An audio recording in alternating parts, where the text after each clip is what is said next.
Now let's go over to Maurice, who has a guest. Okay, Jane, on a much lighter note this morning, the winter sports season is upon us, and a whole lot of weekend athletes are going to be pulling muscles and tearing tendons over the next few weeks. And here now with some advice on how to avoid all those aches is fitness expert Adam Cronin. Adam, thanks for coming in this morning. Good to see you. Thanks, Maurice. Likewise. So what's the best advice when you get out there? You're the weekend warrior this winter time. Well, the main thing to do when getting into any winter sports is don't fall down and get hurt. Boy, that's great advice.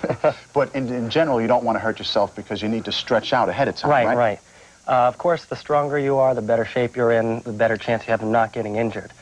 But also, there's 5 things I'd like to talk about really quickly before I show any exercises. Before you get into any winter sports, 5 things you want to do is, number 1, warm up. Number 2, stretch. Number 3, then go do your sports. Number 4, cool down. And number 5, stretch again. If you do it like that, that's going to be the main thing to avoiding all injuries. Especially afterwards. Even though everyone says it's boring, I hate stretching, do it anyway. You'll be thankful for it, right? Indeed. Okay, some exercises for skiing before you get out there. All right, a good one for skiing would be wall sitting. Now, go over to the wall, and I'll just use this chair here. Okay. Okay. Now, what you want to do is lean against the wall. You might have done this before. Sure. And sit, so you make about a 90 degree... This is murder on the thighs. Right. So you only want to start with 10, 20, 30 seconds. See if you can work up to doing a minute, 2 minutes. By the time you do 2 minutes, you should be in pretty good shape. That's pretty tough. What about skating? If you're going to get out there and skate, what should you do to warm that up? What I like to do is, well, if you can buy it, you can get a slide board, which it's something you can simulate skating indoors. But if you can't get that, then leaping lunges. So I'm going to start back here. Okay. And just as in skating, I would simulate this, except I'm not sliding along. I'm going to take a leaping lunge, and I could do it again. Okay? And you can do that. Forwards and backwards, or just forwards? Forwards and backwards. Wow. If you can skate backwards, that is, too. And now you can do that across the room, all the way back. Wow. Okay, real quickly, for snowboarding? For snowboarding, you might want to do a very similar thing we did for skiing, except we'll do it in a duck style. See, we'll put our feet out and farther apart like a duck, and then we'll go down slow like this and sit against the wall.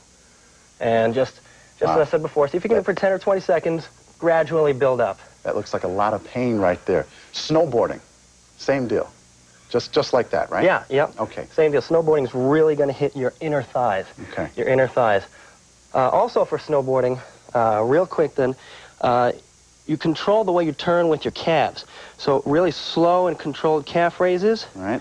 And then also go reverse, because you're also going to have to lean on your heels. Is that the Achilles that stretches out right there? No, we're not stretching right now. We're building up our lower legs so we can control our turning. Okay, as you can tell, I'm in a lot of pain just watching. So the bottom line to remember, though, all winter sports, all sports, stretch out. You had a list of 5. That's right.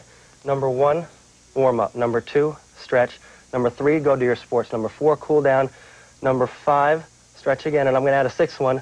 Don't try to perform beyond your known performance capabilities. Otherwise, you'll get frustrated and never come back and do it again, right? Right. Don't let your ego get the best of you. Okay. Adam Cronin, thanks for coming in. Thank you very much, Maurice. Merry Christmas, or rather, Happy New Year. Happy New Year. It was Christmas last week. All right, let's go back over to Jane. Happy skiing and skating as well. Thank you. We've got a lot to